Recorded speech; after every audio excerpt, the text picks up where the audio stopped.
नमस्कार, मैं डॉक्टर बिंदु भसीन, सह आचार्य इतिहास विभाग, नुंगर महाविद्यालय बीकानेर। आज मैं बीए फर्स्ट ईयर के स्टूडेंट को पेपर फर्स्ट के कुषाण वंश पर अपना व्याख्यान दूंगी। कहा जाता है कि मौर्य साम्राज्य के पतन के बाद पहली बार कुषाण साम्राज्य ही इतना विशाल था जिसके अंतर्गत न केवल संपूर्ण उत्तरी भारत अपितु इसके बाहर मध्य एशिया तक के पर्याप्त भूभाग थे। इस दृष्टि से कुषाण वंश का शासनकाल भारतीय संस्कृति के इतिहास में अत्यधिक महत्वपूर्ण माना जाता है। Doctor DC. सरकार का कहना है कि कुषाण युग भारत के इतिहास में एक युग प्रवर्तक काल है। मौर्य साम्राज्य के पतन के बाद पहली बार एक साम्राज्य बना जिसमें न केवल समस्त उत्तरी भारत ही सम्मिलित था बल्कि उसके बाहर के कई प्रदेश भी सम्मिलित थे जो मध्य एशिया तक फैले हुए थे। इस प्रकार भारत बाहर की दुनिया के साथ घनिष्ठ संपर्क में आया। इस युग में धर्म, साहित्य और मूर्ति कला का भी महत्वपूर्ण विकास हुआ। विशेषकर महायान बौद्ध धर्म का उदय, गांधार कला और बौद्ध मूर्ति का आगमन। कुषाण वंश के उदय की बात करें हम तो कुषाणों के मूल और प्राचीन इतिहास का विवरण हमें चीनी ग्रंथों से प्राप्त होता है। चीनी इतिहासकारों के अनुसार कुषाण लोग यूची जाति की शाखा के थे। यूची लोग उत्तर पश्चिमी चीन के गोबी प्रदेश के कांसू नामक प्रांत में निवास करते थे। 175 से 165 ईसा पूर्व के लगभग होंग नु नामक बर्बर जाति ने यूची जाति को परास्त करके वहां से खदेड़ दिया था। यूची जाति का सरदार इस संघर्ष में मारा गया था और उसकी विधवा रानी ने यूचियों का नेतृत्व करते हुए सुरक्षा की खोज में पश्चिम की ओर बढ़ना शुरू कर दिया था। आगे बढ़ने पर यूची लोगों का वू सुन नामक एक अन्य छोटी जाति के साथ संघर्ष हुआ जो हली नदी और उसकी सहायक नदियों के किनारों पर, जो कि आधुनिक कुल्जा कहलाती है, रहती थी। यूसुन लोग परास्त हुए और उनका राजा भी मारा गया। इसी समय यूची जाति दो भागों में बट गई थी। यूची जाति की छोटी शाखा जो सियाओ यूची कहलाई नॉनशांग के पर्वतीय प्रदेश यानी कि तिब्बत की सीमा में बस गई थी और बड़ी शाखा के लोगों ने पश्चिम की ओर अपना प्रसार जारी रखा था। इस मुख्य शाखा के लोगों ने सर दरिया के उत्तरी प्रदेशों में बसे हुए शकों को परास्त किया और उन्हें खदेड़कर उनकी भूमि पर अधिकार कर लिया था। किंतु यूची लोगों को अपने नए निवास स्थान में भी शांति नहीं मिली थी। 140 ईसा पूर्व के लगभग वूसुन और हुंगनू दोनों जातियों ने मिलकर यूची जाति को परास्त करके सर दरिया प्रदेश से खदेड़ दिया था। अतः यूची लोग अक्सस नदी पार कर ताहिया यानी कि बैक्ट्रीरिया प्रदेश में प्रविष्ट हुए और यहाँ के निवासी शकों को परास्त करके बैक्टीरिया में अपना राज्य स्थापित किया। अब उन्होंने अपने पर्यटनशील जीवन का परित्याग करके स्थायी जीवन व्यतीत करना शुरू कर दिया था। ताहिया प्रदेश में यानी कि बैक्टीरिया प्रदेश में स्थायी रूप से बसने के बाद यूची जाति 5 शाखाओं में विभक्त हो गई थी, जिनके चीनी नाम जो है वो इस प्रकार थे: हियूमी, दूसरा है चुआंगमी, तीसरा है कुएई चुआंग, चौथा है ही तुन और पांचवा है काओफू। प्रत्येक शाखा के ऊपर एक ही हु शासन करता था। 20वीं शताब्दी के प्रारंभ में कुएई चुआंग का राज्य कुषाण नामक शाही सरदार को मिला। इसने शेष चारों राज्यों को परास्त किया और उनको अपने अधीन किया। इसके पश्चात समस्त यूची जाति कुषाण कहलाने लगी थी। प्रारंभिक कुषाण शासकों की बात करें तो सबसे पहले हमें पता लगता है कि पहला शासक था कुजुल कडफिसेस। जो ये कुजुल कडफिसेस है ये यूची जाति को कुएई चुआंग अर्थात कुषाण शाखा का ये राजा था। यह एक पराक्रमी योद्धा भी था और उसने शेष राज्यों को अपने अधीन कर लिया और राजा यानी कि वंग की उपाधि इसने धारण की थी। काबुल की घाटी पर भी इसने विजय किया था। कहते हैं यह साहसी योद्धा और महत्वाकांक्षी शासक था।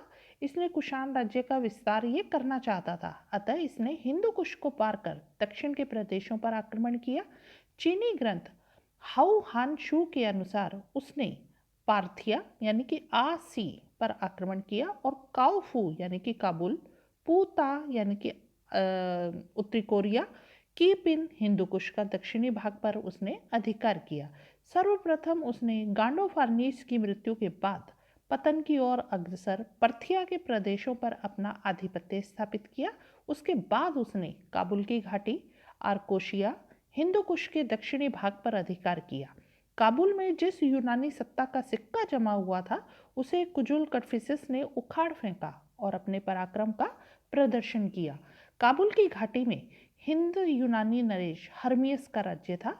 यहाँ हर्मियस और कुजुल कटफिसिस की संयुक्त मुद्राएं मिली हैं। इनके एक और यूनानी भाषा में हर्मियस का नाम है और दूसरी ओर प्राकृतिक भाषा और खरोष्ठी लिपि में कुजुल का नाम अंकित है। इन संयुक्त मुद्राओं ने समस्या उत्पन्न कर दी है। टार्न महोदय कहते हैं कि ये मुद्राएं प्राचारार्थ बनवाई गई थी। उनकी मान्यता है कि काबुल घाटी पर अधिकार करने के बाद कुजुल ने यहाँ की यूनानी जनता को प्रसन्न करने के लिए अपनी मुद्राओं पर हर्मियस का नाम अंकित करा दिया था। कुछ विद्वान इन्हें कुजुल और हर्मियस की प्रगाढ़ मैत्री का प्रतीक मानते हैं। उनकी मान्यता है कि हर्मियस ने पल्लवों के विरुद्ध कुजुल को सहायता दी थी। कुछ विद्वानों के अनुसार यह मुद्राएं कुजुल की अधीनता की प्रतीक हैं।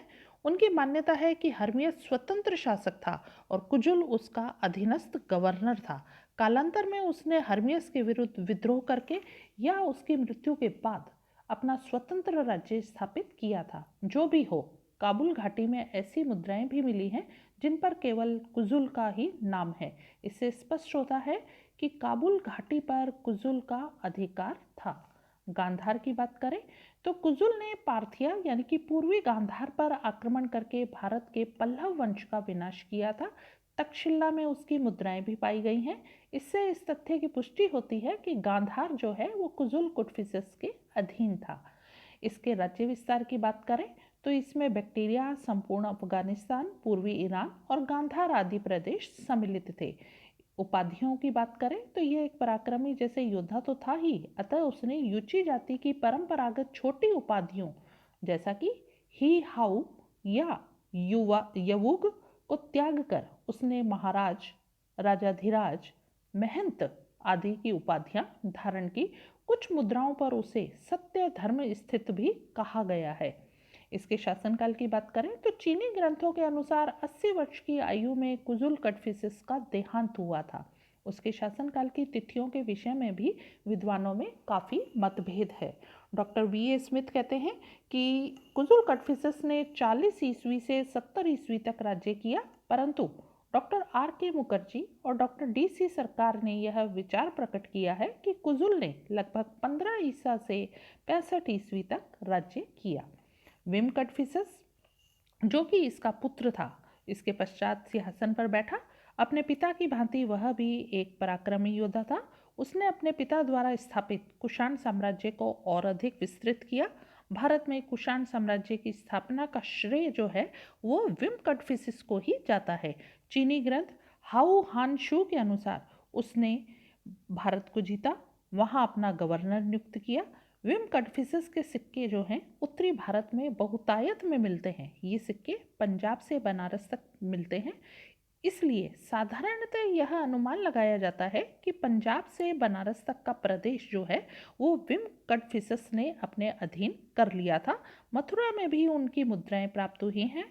मथुरा में विम की एक मूर्ति प्राप्त होने से यह अनुमान लगाया गया है कि यह प्रदेश भी उसके राज्य में सम्मिलित था।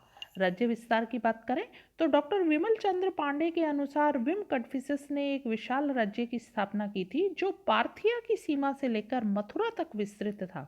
इसके अंतर्गत अफगानिस्तान, अफगान, तुर्किस्तान, बुखारा और रूसी तुर्किस्तान के कुछ भाग सम्मिलित थे। डॉक्टर रमाशंकर त्रिपाठी लिखते हैं कि विम कटफिसिस के सिक्कों के सुविस्तृत प्रचलन और महाराजा, राजाधिराज, जनाधिप जैसी गौरवपूर्ण उपाधियों से प्रमाणित होता है कि उसका अधिकार सिंधु नदी के पूर्व में पंजाब और संभवतः संयुक्त प्रांत के ऊपर भी था। अपने भारतीय प्रांतों का वह प्रतिनिधि शासक द्वारा शासन करता था। तांबे के वे सिक्के जो साधारणतः नाम रहित राजा के बताए जाते हैं और उत्तर भारत के अनेक भागों में आमतौर से पाए जाते हैं, इसी शासक के चलाए कहे जा सकते हैं। सांस्कृतिक और व्यापारिक महत्व की बात करें तो कुजुल की सैनिक सफलताओं का कुषाण साम्राज्य की दृष्टि से तो महत्व है ही, लेकिन साथ में ही उनका सांस्कृतिक और व्यापारिक महत्व भी बहुत अधिक है। इस समय भारत का व्यापारिक जो संबंध है वो रोम और चीन से स्थापित होने लगा था। यहाँ से मसाले, हीरे, अन्न, आभूषण, वस्त्र आदि विदेशों को भेजे जाते थे, जिसके बदले में भारत को सोना प्राप्त होता था। रोम से प्राप्त होने वाले सोने का प्रयोग विम कटफिसिस ने स्वर्ण मुद्राओं के प्रचलन में किया। उसने अपने नाम से सोने की मुद्राएं भी प्रचलित की। इसके धर्म की बात करें तो इसके सिक्कों पर महेश्वर लिखा हुआ मिलता है और उन पर एक और शिव, नंदी और त्रिशूल अंकित है। इससे हमें यह ज्ञात होता है, स्पष्ट होता है कि विम कटफिसस जो था वो शैव मतावलंबी था। उपाधियों की जैसे हम बात कर ही रहे हैं, उसके सिक्कों पर महाराज, राजाधिराज, सर्वलोकेश्वर, महेश्वर आदि अनेक उपाधियां अंकित हैं। अब हम कनिष्क प्रथम की बात करें तो कनिष्क प्रथम जो है कुषाण वंश का सर्वाधिक योग्य, पराक्रमी, प्रतापी, प्रतिभा संपन्न शासक था। जॉन मार्शल का मत है कि विम की मृत्यु के बाद कुषाण साम्राज्य में कुछ समय के लिए अव्यवस्था उत्पन्न हो गई थी और इस काल में अनेक प्रांतपतियों ने सोटर मेगस के नाम से शासन किया था। अंत में दो दशाब्दी जो हैं वो अराजकता के बाद विम कटफिसस की मृत्यु के 20 वर्ष बाद कहते हैं कनिष्क प्रथम का राज्यारोहण हुआ। कनिष्क और विम के पारस्परिक संबंध अज्ञात हैं। स्टेन कोनो के अनुसार कनिष्क यूची जाति की छोटी शाखा का था, किंतु यह मत स्वीकार करने योग्य नहीं है क्योंकि चीनी ग्रंथ उसे यूचियों की बड़ी शाखा का ही मानते हैं। मथुरा के देवकुल में विम और कनिष्क की मूर्तियों के आधार पर कुछ विद्वान कनिष्क को विम का वंशज ही मानते हैं। कुछ मुद्रा साक्ष्यों के आधार पर कुछ विद्वानों का अनुमान है कि कनिष्क जो है वो कुषाण साम्राज्य के पूर्वी भाग का क्षत्रप था। कटफिसिस की मृत्यु के बाद हुए संघर्षों में अंततः कनिष्क जो था वो विजयी हुआ और कुषाण सम्राट के पद पर आरूढ़ हुआ था। इस प्रकार स्पष्ट है कि कनिष्क का संबंध जो है वो भारत के साथ रहा है। वस्तुतः इस समय तक कुषाणों का पूर्णतः भारतीयकरण हो चुका था। कनिष्क को इस बात का श्रेय जाता है कि उसने मौर्य साम्राज्य के पतन के बाद प्रथम बार एक ऐसे साम्राज्य की स्थापना की जो न केवल संपूर्ण उत्तरी भारत में वरन भारत के बाहर मध्य एशिया तक विस्तृत था।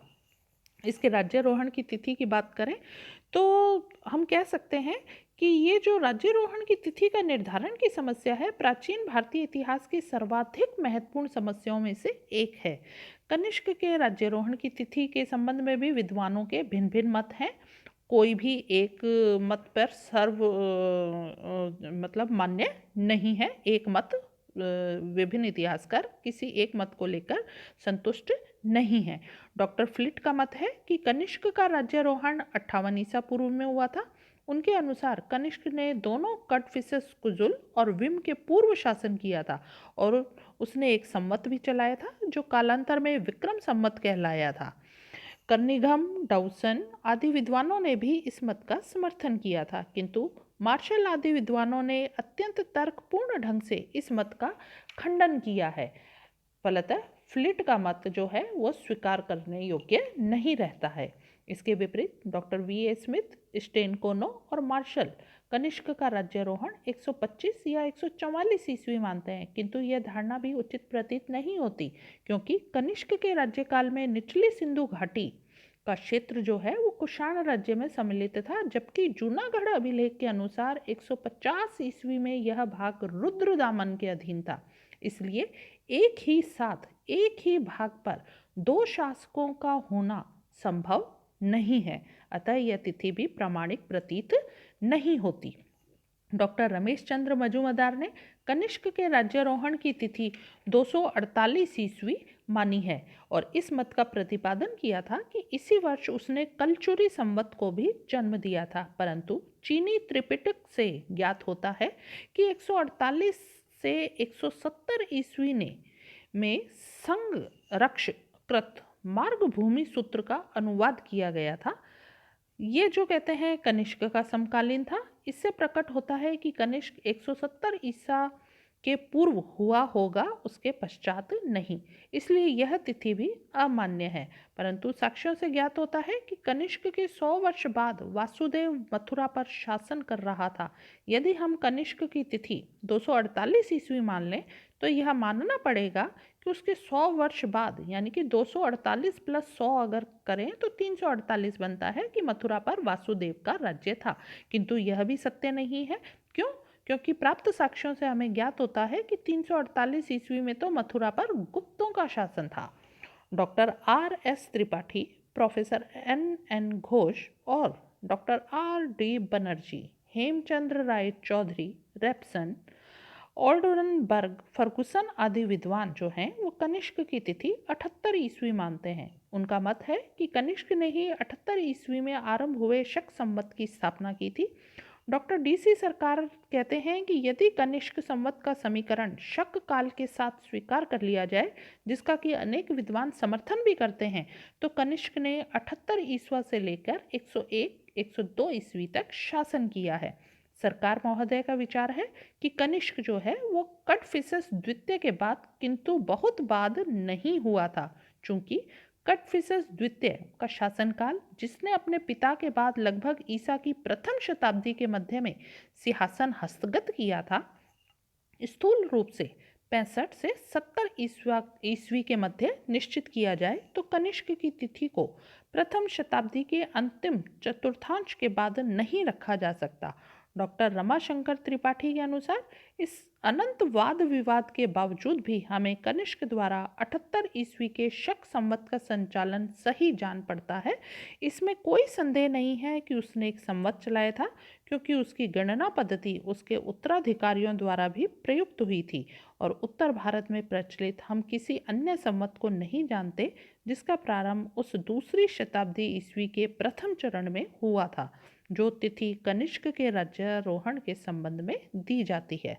उसके अतिरिक्त यह प्रथम शताब्दी ईस्वी के तीसरे चरण के मध्य में कुजुल कटफिसस की मृत्यु हुई, तब कनिष्क उस तिथि से बहुत दूर नहीं हो सकता, क्योंकि 80 वर्ष तक जीवित रहने के कारण विम कटफिसस का शासन अल्पकालीन ही रहा होगा।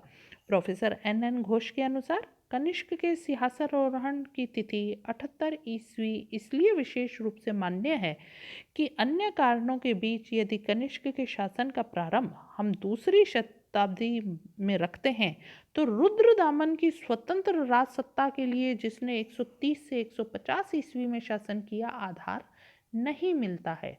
रुद्रदामन की स्वतंत्र राज सत्ता का, जिसका विस्तार सिंधु घाटी के निम्न प्रदेश से लेकर संपूर्ण पश्चिमी भारत में था, कनिष्क के भारतीय साम्राज्य विस्तार के साथ किसी प्रकार का सामंजस्य स्थापित नहीं हो पाता। यह केवल उसी दशा में संभव है जबकि यह मान लिया जाए कि कनिष्क की मृत्यु के बाद उसके उत्तराधिकारी के निर्बल शासनकाल में पश्चिमी क्षत्रपों ने अपनी खोई हुई स्वाधीनता प्राप्त कर ली, जो उन्होंने कनिष्क प्रथम में कुषाणों की बढ़ती हुई लहर के आगे खो दी थी। अतः कनिष्क के सिंहासनारोहण की तिथि जो है वह 78 ईस्वी मानी जानी चाहिए। इसकी राजनीतिक उपलब्धियों की बात करें तो कनिष्क के लिए कहा जा सकता है कि वह एक वीर योद्धा और महान विजेता था, बड़ा ही महत्वाकांक्षी सम्राट था। अपने पूर्वजों की भांति उसने अपने साम्राज्य की सीमाओं को दूर दूर तक विस्तृत करना चाहा।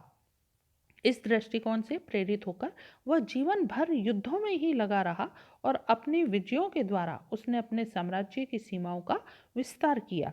अब उसके साम्राज्य की सीमाएं हम देखते हैं कि किन किन प्रदेशों पर उसने अपनी विजय पताका फहराई। सबसे पहले हम लेते हैं कश्मीर विजय।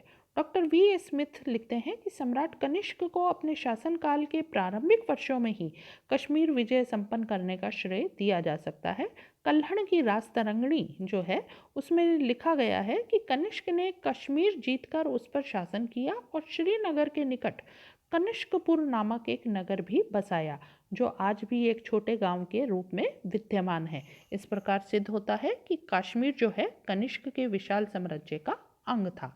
साकेत और पाटलिपुत्र की बात करें तो बौद्ध ग्रंथों के अनुसार कनिष्क ने पंजाब को पार कर मध्य देश होते हुए पाटलिपुत्र पर आक्रमण किया और वहां के राजा जो कि लिच्छवी हैं को परास्त करके उनसे युद्ध का बड़ा हर्जाना भी मांगा। इस पर पराजित नरेश ने हर्जाने के बदले में बौद्ध विद्वान अश्वघोष और भगवान बुद्ध का जल पात्र भेंट किए, जिन्हें पाकर कनिष्क प्रसन्न हो गया और उन्हें लेकर वह पेशावर लौट आया था। डॉक्टर सत्यकेतु विद्यालंकार कहते हैं कि मगध पर सातवाहनों के राज्य का अंत करने का श्रेय जो है वो कनिष्क को ही जाता है। पार्थियनों पर विजय कहते हैं पार्थियन साम्राज्य और कुषाण साम्राज्य की सीमाएं एक दूसरे से मिलती थी। पार्थिया का एरियाना प्रदेश इस समय कुषाणों के अधिकार में था, इसलिए पार्थिया अपने इस प्रदेश को कुषाणों से पुनः प्राप्त करना चाहता था। इसके अतिरिक्त बैक्टीरिया के ऊपर कनिष्क का अधिकार था और यहाँ से जाने वाले व्यापारिक मार्गों पर भी उसका प्रभाव था। परंतु पार्थिया अपनी समृद्धि के लिए मध्य एशिया के व्यापारिक मार्गों पर अपना प्रभाव स्थापित करना चाहता था। कनिष्क से पहले कुजुल कटफिसिस ने भी पार्थियनों को परास्त किया था। अतः इन कारणों और अपनी पराजय का बदला लेने की भावना से पार्थियन राजा ने कनिष्क पर आक्रमण किया, परंतु उसे कनिष्क के हाथों परास्त होना पड़ा। डॉक्टर राजबली पांडे लिखते हैं कि जिस समय कनिष्क पूर्वी भारत पर आक्रमण कर रहा था, संभवतः उसी समय पार्थिया के राजा ने भी उस पर आक्रमण किया, किंतु कनिष्क ने उसका सफल प्रतिरोध कर उसे पीछे की ओर लौटने पर मजबूर कर दिया था। चीन पर भी विजय की बात करें हम, तो चीनी सेनापति पान चाओ के नेतृत्व में चीन की सैन्य शक्ति में अत्यधिक वृद्धि हो चुकी थी। पान चाओ कहते हैं अत्यधिक महत्वाकांक्षी व्यक्ति था। उसने खोतान, काशगर, कारा शहर आदि को जीतकर संपूर्ण चीनी तुर्किस्तान पर आधिपत्य स्थापित किया था। इसकी बढ़ती हुई शक्ति से कनिष्क भी चिंतित हो गया था। वस्तुतः पांचाओं की इन विजयों के बाद चीन और कुषाण साम्राज्य की सीमाएं जो हैं वो आपस में टकराने लगी थी। चीन की साम्राज्यवादी नीति से कुषाण साम्राज्य के लिए संकट उत्पन्न हो गया था। कनिष्क को यह भय था, यह डर था कि वह कहीं कश्मीर पर आक्रमण न कर बैठे। अतः उसने अपने साम्राज्य की सुरक्षा के लिए निश्चित कदम उठाने शुरू कर दिए। उसने चीनी सम्राट के समक्ष अपनी समानता प्रदर्शित करने के लिए उसके पास अपना एक राजदूत भेजा और मांग की कि चीन की एक राजकुमारी का विवाह सम्राट कनिष्क के साथ कर दिया जाए। परंतु चीनी सेनापति पांचाओ ने इस प्रस्ताव को न केवल अपने सम्राट के लिए वरन देश के लिए भी अपमानजनक समझा और कनिष्क के राजदूत को कहते हैं बंदी बना लिया गया। परिणाम स्वरूप कनिष्क ने चीन के विरुद्ध युद्ध की घोषणा की और अपने सेनानायक की अधीनता में 70,000 घुड़सवारों की एक विशाल सेना चीन विजय के लिए भेजी। परंतु कनिष्क की सेना की जो है पराजय हुई और चीनी सम्राट को वार्षिक कर देने का उसे वचन देना पड़ा। कुछ समय बाद चीनी सेनापति पान चाओ की मृत्यु हो गई और चीन की शक्ति धीरे धीरे कम होने लगी। ऐसी स्थिति में कनिष्क ने इस अवसर का लाभ उठाया और चीन पर आक्रमण कर दिया। चीनी सेनापति पान यांग को परास्त किया। इस विजय के फलस्वरूप कनिष्क चीनी सम्राट को वार्षिक कर भेजने की अपमानजनक शर्त से मुक्त हो गया था। इसके अतिरिक्त चीनी सम्राट को एक संधि भी करनी पड़ी, जिसके अनुसार उसे यारकंद, खोतान, काशगर के प्रांत कनिष्क को देने पड़े थे। अपने 2 पुत्रों को बंधक के रूप में भी कनिष्क को सौंपना पड़ा, किंतु कनिष्क की चीन विजय का उल्लेख केवल हेनसांग ने किया है, अन्य साक्ष्यों से इसकी पुष्टि नहीं होती है। अतः अनेक विद्वान कनिष्क की चीन विजय को संदिग्ध मानते हैं। इसके साम्राज्य विस्तार की बात करें तो हम कह सकते हैं कि भारत के बाहर का काफ़ी विस्तृत भूभाग इसके साम्राज्य में सम्मिलित था। अफगानिस्तान, बैक्टीरिया, काशगर, खोतान, यारकन निश्चित ही उसके साम्राज्य में सम्मिलित थे। उसके अभिलेखीय साक्ष्यों से इस बात का प्रमाण मिलता है कि कनिष्क का अधिकार आधुनिक उत्तर प्रदेश, पंजाब, उत्तर पश्चिमी सीमा प्रांत, सिंध के उत्तर में भागलपुर राज्य पर था। कनिष्क के अनेक लेख मथुरा में भी मिले हैं। इससे स्पष्ट क्या होता है कि मथुरा भी उसके साम्राज्य के अंतर्गत था। चीनी अनुश्रुति के अनुसार पाटलिपुत्र और साकेत पर भी कनिष्क का आधिपत्य था। उसके सिक्के श्रावस्ती, सारनाथ, कौशाम्बी में भी मिलते हैं। पूर्व में गाजीपुर, गोरखपुर तक उसके सिक्के प्राप्त हुए। अतः यह कहा जा सकता है कि उसका साम्राज्य पूर्व में वाराणसी तक फैला हुआ था। पेशावर और रावलपिंडी में भी उसके लेख मिले हैं। इससे क्या ज्ञात होता है कि ये प्रदेश भी उसके अधीन थे। कल्हण की राजतरंगिणी से सिद्ध होता है कि कश्मीर भी कनिष्क के साम्राज्य में था। हेनसांग के अनुसार गांधार भी कनिष्क के अधीन था। यद्यपि बंगाल और बिहार में कनिष्क के सिक्के मिले हैं, फिर भी इन प्रांतों का उसके साम्राज्य में सम्मिलित होना संदिग्ध है। साथ ही भारतीय सीमा के अनेक प्रदेशों के उसके राजनीतिक प्रभाव क्षेत्र में होने के स्पष्ट साक्ष्य मिलते हैं। इसके अतिरिक्त सिंध, राजपूताना, मालवा, काठियावाड़ कनिष्क के अधीन तो नहीं किंतु प्रभाव में अवश्य थे।